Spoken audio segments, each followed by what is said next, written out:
বাংলাদেশের তিনবারের সাবেক প্রধানমন্ত্রী বিএনপির প্রয়াত চেয়ারপারসন বেগম খালেদা জিয়া রুহের মাগফেরাত কামনা করে যুক্তরাজ্যের বিভিন্ন স্থানে সামাজিক ও রাজনৈতিক দলের উদ্যোগে চলছে দোয়া মাহফিল। বুধবার ৭ জানুয়ারি ইস্ট লন্ডনের বউ কমন মসজিদে জাতীয়তাবাদী পরিবারের উদ্যোগে অনুষ্ঠিত হয় আলোচনা ও দোয়া মাহফিল। এতে অন্যান্যদের মধ্যে ছিলেন আহমেদ সাদিক, দেলোয়ার কুরেশি, আব্দুল সালাম, নূর আলম, আহমেদ শহীদ, মির্জা মিয়া, জসিম উদ্দিন, কামাল হোসেন ও আখতার উল্লাহ সংক্ষিপ্ত বক্তব্য রাখেন। দোয়া পরিচালনা করেন মাওলানা আব্দুর রশিদ। মোনাজাতে স্বাধীনতার ঘোষক শহীদ প্রেসিডেন্ট জিয়াউর রহমান ও আরাফাত রহমান কোকোর মাগফিরাত ছাড়াও দেশ ও জাতির কল্যাণ কামনা করা হয়।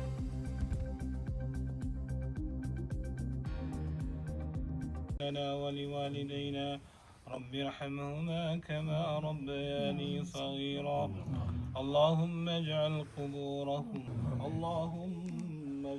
قبورهم جنة ربنا آت في الآخرة حسنة وذرياتنا قرة الله مدرسك سليم الحمد لله رب العالمين.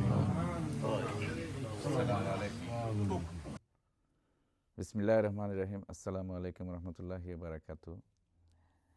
আজকে আমরা এখানে দোয়া মাহফিল করেছি বাংলাদেশের সাবেক তিনবারের প্রধানমন্ত্রী বেগম খালেদা জিয়া, দেশনেত্রী, গণতন্ত্রের মা, গণতন্ত্রের প্রতীক।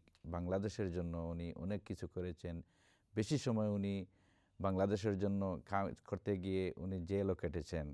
আমরা তার বিদায়ের রুহের মাগফিরাত কামনা করছি। এখন আমরা এখানে একটা দোয়া মাহফিলের আয়োজন করেছি বাংলাদেশ জাতীয়তাবাদী দলের পরিবারবর্গ। সেই হিসাবে আজকে আমরা ধন্যবাদ জানাই আপনাদেরকে, এবং বিশেষ করে ধন্যবাদ জানাই আজকের এই ম্যানেজিং কমিটিকে, ধন্যবাদ জানাই আজকে আমাদের সাথে যারা সহযোগিতা করেছেন তাদেরকে ধন্যবাদ জানাই। আমরা আশা করব বাংলাদেশের এই নেত্রীর জন্য, আমাদের আপুসহীন নেত্রীর জন্য, গণতন্ত্রের মার জন্য সবাই দোয়া করবেন। আমি স্মৃতিচারণ করতে গিয়ে অনেক কিছুই বলার আছে। 96-এ যখন আপুসহীন নেত্রী সিলেটে গেছিলেন, আমি তখন সিলেটে ছিলাম। উনি আমাকে অনেক আদর সোহাগ করেছেন, বলেছেন, ওইখানেই বলেছেন আমার তোমার ফ্যামিলি কেমন আছে। যখন এখানে ট্রিটমেন্ট করার জন্য আসেন, আমি ওনার পাশে গেছি, আমার দিকে তাকাইছেন এবং উনি বলছেন যে তোমার বাচ্চা কাচ্চা কেমন আছে, তুমি সাদিক না? আমি বলছি জি।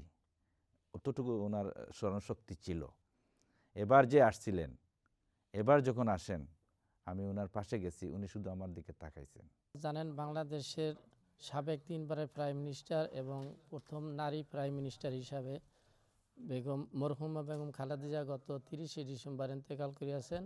আমরা আজকে ডেভেন্স রোড বউ কমন মসজিদে তার জন্য একটি দোয়া মাহফিলের আয়োজন করেছি।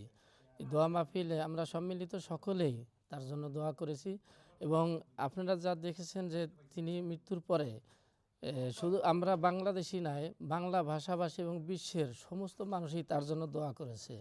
এবং একটি সময় তিনি জেল খাটেছেন তৎকালীন সরকারের আমলে। তৎকালীন সরকার তাকে বলেছিল তুমি দেশ ছেড়ে চলে যাও। তখন তিনি বলছেন যে না, আমি এই দেশের মানুষ, এই দেশের মাটিতে আছি, এই দেশের মাটিতে আমি থাকবো। আল্লাহ পাক তার সেই দোয়া কবুল করছে। তিনি তখন বাংলাদেশের মানুষের মায়া এবং ভালোবাসা ত্যাগ করে বিদেশে পাড়ি জমান নাই, কখনো কোথাও যান নাই। আজ এই পর্যন্ত তিনি আছেন, এবং তিনি গত 30শে ডিসেম্বর মারা গেছেন। এরপরে আজ 7 জানুয়ারি এই পর্যন্ত তার সমাধিস্থলে প্রতিনিয়ত হাজার হাজার লাখ লাখ মানুষ সেখানে তার আত্মার মাগফিরাত কামনার জন্য গেছে। এবং বাংলাদেশের দলমত নির্বিশেষে সমস্ত মানুষ তার জন্য দোয়া করেছে। আমরাও দোয়া করি, এবং বিশ্বের সব মানুষ তার জন্য দোয়া করুক। আল্লাহ জানি তার বেহেশত নসিব করে, এবং আল্লাহ পাক যেন তার এই মানুষের দোয়ার উসিলায় তার বেহেশতের সর্বোচ্চ সম্মানিত স্থান দান করে।